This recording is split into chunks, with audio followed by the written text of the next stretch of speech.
Renato Portaluppi se demite do Fluminense. O que isso afeta na vida do Grêmio? E mais do que isso, nesse vídeo vou falar também dos motivos pelos quais o Renato pediu demissão e como isso afeta talvez no futebol como um todo.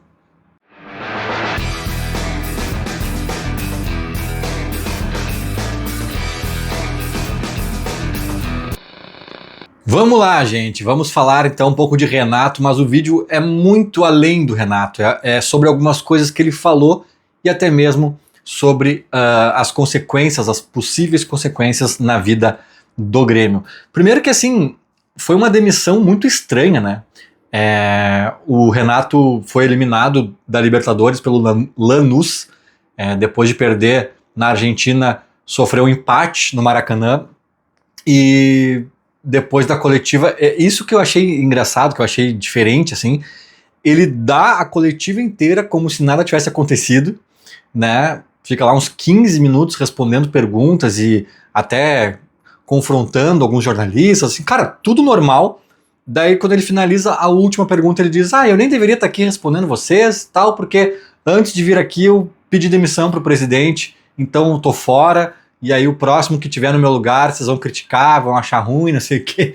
Cara, sei lá, ele queria falar. Ele queria falar, porque ali ele não tinha obrigação nenhuma mais de estar falando. Ele poderia dizer, presidente, obrigado, desculpa, tô fora. O presidente sentaria ali, aliás, sentou depois dele, né? Pegou os microfones ali para falar da demissão do Renato, sei lá mais do que. E o Renato nem precisava ter ido. E nesse desabafo dele, bom, eu vou chegar no desabafo dele, que eu acho que é a parte que afeta o futebol, talvez, dinâmica de redes sociais. Eu acho que tem um papo aí bem interessante, né, ligado às falas do Renato. Mas, sendo objetivo aqui, que é a parte mais curtinha do vídeo, no que pode afetar o Grêmio, cara? Eu acho que assim, diretamente não afeta em nada, tá? Segue normal a vida do Grêmio, embora o nome do Renato livre no mercado sempre gera um burburinho, já gerou. Já tem gente falando do Renato e não sei o que, mas eu acho que assim, é inegável que isso acaba virando mais um tempero para já conturbada, eu diria, eleição presidencial do clube que se avizinha. Conturbada eu digo porque, não sei se essa é a melhor palavra, mas não é uma eleição normal. Já tem muito elemento na mesa. Ela seria uma eleição normal antes do Marcelo Marques entrar em cena. A partir do momento que ele entrou, já seria anormal, na medida em que ele seria aclamado, muito provavelmente. Na medida em que ele desiste, e desiste por 2 vezes ainda por cima, desiste, volta, desiste de novo, cara, isso gera um desgaste, isso gera sentimentos na torcida, isso gera muita coisa que ainda não sabemos o tamanho real desse impacto. Né? Se daqui a pouco o Dutra Júnior, que era um candidato que nas pesquisas anteriores tinha pouca chance diante do Calef, né? Ainda não sabemos se o Dutra Júnior chega chancelado pelo Marcelo Marques com uma força muito semelhante à do Marcelo, né, para ganhar a eleição, ou com uma força muito semelhante a ele próprio, Dutra, pré-Marcelo. Cara, é um elemento muito diferente, porque o Marcelo saiu, mas talvez ainda apoie uma chapa. Se apoiar, será que ele vai apoiar com unhas e dentes a ponto de ser um vice-presidente da chapa? Ou será que vai ser um apoio distante, tipo assim, galera, eu indico essa galera aí, tchau, obrigado, sabe? Então assim, tem muitas camadas nisso tudo. Aliás, já bagunçou um pouco, na minha opinião, as eleições para o Conselho Deliberativo, que são agora, nesse sábado.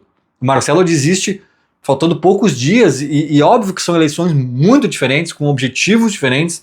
Inclusive, nada impede que tu vote numa chapa do conselho de oposição para fiscalizar uma gestão e depois vote na gestão de outro grupo. Não, nada impede, né? São coisas muito descoladas, mas ainda assim tem alinhamentos, tem intersecções ali importantes, né? E o Marcelo desistir já bagunçou um pouco esse tabuleiro, talvez, da própria estrutura das eleições desse sábado, que dirá de presidente que nem teríamos, né? E agora provavelmente teremos. O que eu quero dizer com tudo isso, cara? Que eu pintei aqui mais ou menos o quadro, né, que se avizinha para o Grêmio, uma eleição que infelizmente não vai ser tranquila, aparentemente, e que agora tem mais um tempero, mais um elemento que foi largado no caldeirão, assim, ó, Renato livre no mercado. Pode ser que esse tempero não solte gosto, pode ser que esse tempero não se manifeste, pode ser que, né, seja tipo um acordo de cavalheiros, de ninguém tocar nesse nome, porque assim, cara, isso gera um melindre. Se alguém diz, ano que vem, eu sou o candidato a presidente, ano que vem, tô com o Renato, cara, ele vai arrebanhar muitos adeptos, o presidente que falar isso, né, vai conseguir muitos votos por conta disso, mas vai conseguir rejeição de muita gente por conta disso. E ninguém tem esse cálculo na ponta do lápis, dos sócios aptos a votar, quanto que isso hoje em dia está espantando ou está atraindo. Então, quando alguém diz assim, o Renato vai ser meu técnico, a tendência é que o outro diga, o meu também. Porque daí eles ficam empatados. E aí, se tu não tem essa convicção, se tu tem algum... E o Renato tem um fator ídolo, né? Que mesmo que se chega à conclusão que é 60-40 para a galera que não quer o Renato como treinador, ainda assim esses 60, a maior parte deles no mínimo, mas eu diria talvez todos, tem o Renato como ídolo. Então também falar alguma coisa contra o Renato pode ser ruim até se for logicamente favorável à maioria das intenções dos torcedores. Então assim, cara, é muito complexo. É muito complexo, é uma eleição que já tem muito elemento complexo e o Renato, desempregado até o final do ano, pode se tornar, porque no Grêmio sempre é pauta o Renato, né? E pode se tornar mais um fator. Tomara que não se toque no nome do Renato, tomara que as eleições sejam sobre projetos, propostas, longo prazo, estruturas profissionais. Se o ano que vem vai começar com o Mano Menezes, com o Renato, com o Guardiola ou com o Anderson Moreira, cara, talvez isso seja a menor das discussões dentro de um projeto bem estruturado, bem alinhavado, que, né, espero eu, seja o foco dos debates. Enfim, cara, esse é o ponto que eu acho que pode respingar no Grêmio, pode conturbar um pouquinho mais esse cenário político, mas espero que não. E o Renato sai, ele pede demissão ali ao final da coletiva, disparando contra as redes sociais, os entendidos das redes sociais.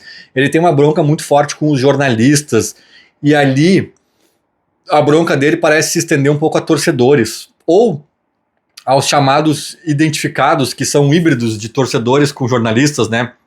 Muitas vezes são jornalistas e torcedores ao mesmo tempo, né? Ou às vezes apenas torcedores sem a formação de jornalista, mas que atuam como se fossem e tal.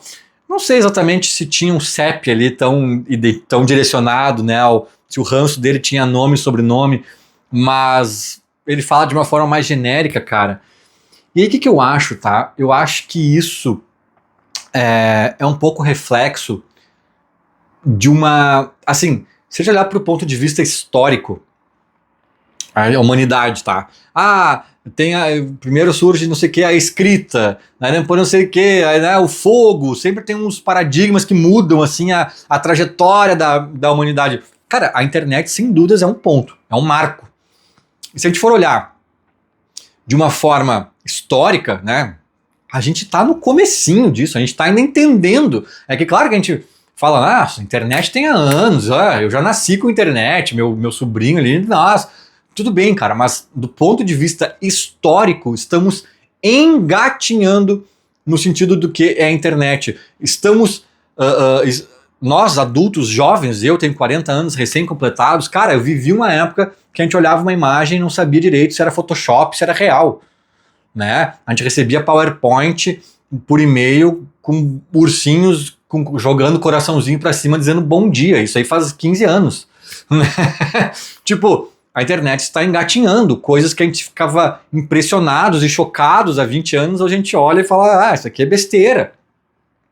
Né? Então assim, gente, a coisa está engatinhando e nesse engatinhamento algumas cordas são esticadas, alguns limites são testados, algumas bolhas estouram, né? No começo, assim, meu Deus, que incrível, tem um torcedor na internet falando que o Grêmio... Não. Cara, daqui a pouco não era mais incrível, daqui a pouco já era normal, daqui a pouco já ficou meio over, daqui a pouco já encheu o saco, daqui a pouco...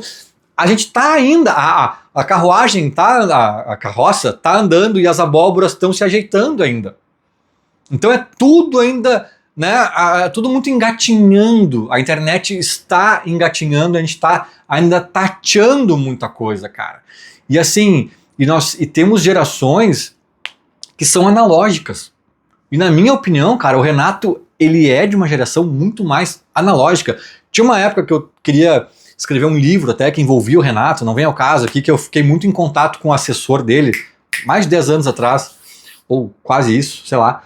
E aí eu tentava contato com o Renato, depois hoje em dia eu até tenho o celular do Renato, hoje em dia eu já até mandei um WhatsApp pra ele uma vez, ele não me respondeu, mas na época o Renato nem tinha WhatsApp, pelo menos o assessor dele me dizia, né? O Renato ficou um tempo sem ter WhatsApp, o Renato, ele é um cara mais analógico. Vou contar uma historinha rápida pra vocês, coitada, vou expor ela um pouco, mas não tem problema. A minha sogra tem 80 e poucos anos, e ela é uruguaia, e ela um dia... o Mujica, né, o ex-presidente do Uruguai, faleceu esses tempos. Mas antes de ele falecer, ele estava doente só. E não tinha morrido ainda. E aí ela me ligou um dia, de manhã, assim, Lucas, deu o quê? O que foi? Tô tentando ligar para as rádios aqui, pra Gaúcha, pra Band, pra não sei o quê. Tu não tem alguns contatos aí? Liga para o pessoal da Atlântida, para o pessoal do não sei aonde, papapá. Mas calma, mas o que houve? Não é que o Mujica morreu. Como assim o Mujica morreu? Não, morreu, a Norma me avisou, a Norma é a melhor amiga dela, uruguaia, que mora no Uruguai, minha sogra mora aqui há muitos anos, e essa amigona dela, até a madrinha da minha esposa, é uruguaia, tem a idade dela e mora no Uruguai. Não, a Norma me avisou que o Mujica morreu. Daí eu falei, putz, sério? Eu vou ver aqui, eu tô desconectado aqui, vou ver então. Cara, daí eu abri o celular, eu olhei todos os portais, eu olhei nada. Daí eu falei, cara, será que essa notícia é quente e foi uma informação muito privilegiada lá do Uruguai? Alguém que conhece a enfermeira que estava na sala do... Não, cara, mas não, isso é um negócio que quando acontecer vai... Não pode ser, né? Óbvio que não. Daí eu falei assim, tem certeza que ele morreu? Onde que a Norma viu isso? Passaram-se algumas horas, a Norma viu no TikTok, mas ela tá indignada com o TikTok porque ela descobriu que era fake news. Cara, vocês entendem? Tipo assim, é óbvio que ele não morreu, vai ligar pra rádio pra dizer, cara, tipo assim, a minha sogra é uma pessoa inteligente, esperta, ela é esperta, gente, né? Só que ela é talhada, a cabeça dela é talhada num mundo analógico, offline. Essa lógica das redes não entra direito, tipo assim, é claro que a coisa quando acontecer, é que nem eu sempre digo que o jornalismo esportivo até hoje eles brigam para ver quem deu o furo. O furo não tem mínimo valor na lógica de hoje. O furo tu dava antigamente, ficava na capa da 0 Hora e tu colhia os louros daquele furo da reportagem por 24 horas. Amanhã todo mundo ia correr atrás. Hoje tu dá o furo, cara, 7 segundos depois o Zezinho da esquina tá tweetando, olha só, o Grêmio contratou não sei quem. Não tem mais valor, a lógica é outra. E na minha opinião, cara, o Renato tá muito mais perto da minha sogra do que do teu sobrinho de 20 anos. Pode ter certeza. Que eu quero dizer com isso? É claro que as redes sociais mudaram o jogo em algum nível, sim. É claro que antigamente tinha 3 microfones que influenciavam uma torcida inteira.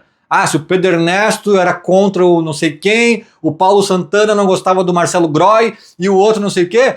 Aquilo ali era muito mais pesado para talhar, para influenciar talvez uma torcida. Hoje pulverizou a tal da influência. Não é que agora... Cara, os torcedores também pensam com a cabeça deles, eles não são influenciados assim, não, o Lucas Von disse no vídeo que não sei o que, então eu acho não sei o que. Não, cara. São influências. Influenciado tu é pela tua mãe, pelo teu filho, pelo teu vizinho. Influência não quer dizer que tu obedece, que tu... Não, pode ser influenciado, um pouquinho mais, um pouquinho menos, daqui a pouco uma influência tão forte, tão convincente que tu muda de opinião, pode ser. Mas ela só pulverizou, cara. Ela só pulverizou e ficou mais acessível. Antes tu tinha que ir atrás, antes tu tinha que comprar a 0 hora, tu tinha que ligar a televisão. Agora chega no teu WhatsApp. Pim, olha aqui, Renato, o que estão falando de ti, ó? Sabe? Tipo assim, aí tu abre o portal e... Lembra que no início da internet, entre aspas, e tu vê como a gente tá engatinhando. Tinha matérias assim, ó. Fulano, Neymar compra uma cerveja de R$300 e choca a internet. Choca a internet. Isso era notícia, cara. Isso era notícia. E revolta internautas. Não sei quem faz, não sei quem... Aí a matéria era um monte de tweet. Qualquer coisa revolta a internet, cara. Agora eu acho que os portais já começaram a entender. Qualquer coisa revolta a internet. Isso não é mais matéria. Né? Então, assim, o Renato hoje tá puto porque o Fluminense estava jogando mal e ele estava sendo bombardeado por algumas coisas. Mas aqui tem 2 elementos que eu preciso dizer. O primeiro, cara, que eu já fui muito exposto a isso, nem perto do Renato, é óbvio. Mas, cara, já fiz o Grenalizando na internet, no SBT, já escrevi no Globoesporte.com uma coluna que bombava. Não me lembro se era 10 mil views dia, uma coisa assim, mas era uma coisa bizarra. Cara, alguns textos, alguns vídeos, algumas coisas que eu fiz na vida, já fiz várias outras coisas, o bunker e tal, bababá. Cara, eu fui bombardeado por algumas opiniões que eu dei, por algumas coisas que eu falei. Bombardeado por 40 internautas. 40. Aí tinha mais 10 mil que viram e ficaram quietos. Alguns gostaram, outros ficaram indiferentes. E aí tu vê aqueles 40 barulhentos, tu pensa, meu Deus. Aí eu ia pro Olímpico, aí eu ia pra Arena, e quem vinha me abordar ao vivo dizia, cara, do caralho, chorei com aquele teu texto, porra, aquele teu vídeo lá é bem o que eu penso, e não sei o que. Tu vê, opa, aquela bolha lá que me deixou mal, que eu mal consegui dormir porque eu tava sendo ameaçado e não sei o que. Aquilo ali é meia dúzia, cara. É meia dúzia. É meia dúzia. Primeiro que tem esse elemento, que talvez o Renato não tenha essa maturidade, essa experiência com a rede social, com a internet, para ele assimilar.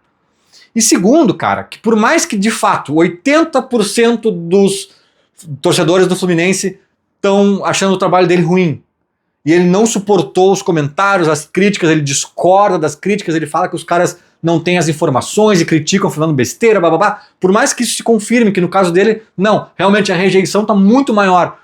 Cara, há 30 anos poderia acontecer o mesmo cenário. Poderia haver 30%, 80% dos torcedores insatisfeitos com o trabalho de um técnico. Só que tu não ficava sabendo tão claramente. Tu ia ficar sabendo, eventualmente, num jogo de mandante que o estádio fosse te vaiar. Só assim.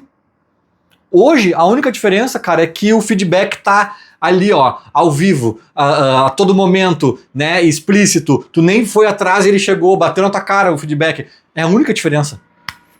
Eu acho, sinceramente, que se eu fosse uma pessoa próxima ao Renato, eu tentaria blindar ele disso. Cara, olha só, esquece. Não tô dizendo que você tem que ficar alheio ao mundo, alheio ao que o torcedor tá pensando. Óbvio que algum dedo no pulso é sempre bom o cara ter, mas te preserva. O Renato, eu achava que ele estava muito irritado aqui pelo Grêmio, pela imprensa, por conta da imprensa gaúcha, por morar num hotel, não sei o que, tava meio de saco cheio de Porto Alegre, papapá. Cara, o cara tá morando no Rio de Janeiro, treinando um time do Rio de Janeiro, emprego dos sonhos pra ele. Ele pareceu tá no mesmo, ficou um tempo de férias, descansando a cabeça. Ele pareceu estar no mesmo nível de irritação, cara.